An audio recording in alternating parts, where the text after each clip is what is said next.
네, 안녕하세요. 유한타증권에서 제약바이오 담당하고 있는 하현수라고 합니다. 2분기 실적 시즌이 다가와서 삼성바이오로직스 2분기 실적 전망 자료 작성했고요. 2분기 실적 같은 경우는 이제 바이오로직스 같은 경우가 연결 기준으로 1조가 조금 안 되는 한 9,800억 원대 정도의 매출과 영업이익은 한 2,800억 원 정도 전망을 하고 있고, 이거 같은 경우는 이제 바이오로직스 별도 실적도 최근에 달러 같은 경우가 여전히 높은 수준의 원달러 환율을 기록을 하면서 이런 것들이 이제 우호적인 환율 효과들이 좀 반영이 되었다라고 좀 판단을 하고 있고, 추가적으로 이제 올해 2분기에 이제 바이오에피스 같은 경우도 테라라 바이오시밀러인 피즈치바라던가 아니면 아일리아 바이오시밀러인 오퓨비즈가 각각 이제 유럽과 FDA 승인을 받으면서 이거 관련된 마일스톤 유입도 이제 들어오면서 달러도 들어오다 보니까 이런 것들도 환율의 수혜들을 좀 기대할 수 있겠다. 피즈치바와 오퓨비즈 같은 경우는 여전히 이제 또 나머지 국가들의 허가들을 진행을 하고 있고, 피즈치바 같은 경우는 이제 7월 1일에 FDA 승인까지 받으면서 3분기에도 마일스톤 유입이 피즈치바를 통해서 좀 들어올 수 있겠다라고 좀 생각을 하고 있습니다. 그래서 2분기 실적 같은 경우는 이제 컨센서스 수준의 좀 실적을 기록할 거다라고 생각을 하고 있고, 동사에서 중요한 것들이 이제 수주 어떻게 좀 받아가냐 이런 것들인데, 이제 올해 상반기에 동사 수주 같은 경우는 총 5건 정도의 계약을 받으면서 증액이라던가 신규를 포함해서 변화된 이제 금액 같은 경우는 한 10.4억 달러 기록을 했었고, 이 중에서 키닉사와 했던 신규 수주 계약을 제외하면 모두 기존 계약들의 증액 계약이었는데, 바이오로직스가 제품의 품명들을 공개를 하고 있진 않지만 예상을 해봤을 때 3월에 UCB와 증액 계약 같은 경우는 빔젤스 예상을 하고 있고, 4월에 MSD와의 계약은 MSD의 해동맥 고혈압 치료제인 윈리베어로 좀 예상을 좀 하고 있는데, 빔젤스 같은 경우는 이제 FDA에서 강직성 척추염 같은 추가 적응증에 대한 것들 승인을 받으면서 수요 증가들이 예상이 되기 때문이라고 좀 판단을 하고 있고,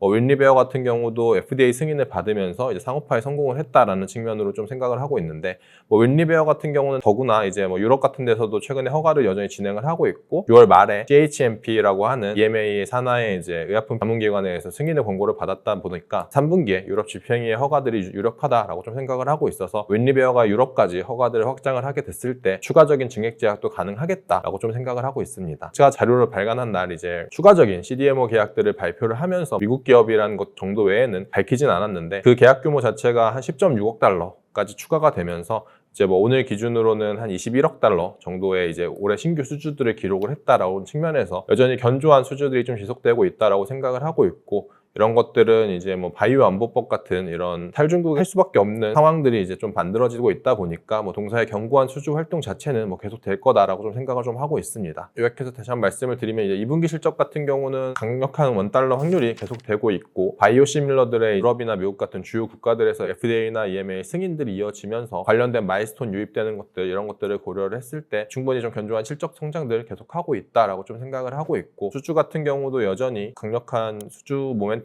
여전히 보유를 하고 있다는 생각을 좀 하고 있어서 기존의 매수 의견과 목표 주가 95만 원을 그대로 유지하도록 하겠습니다. 감사합니다.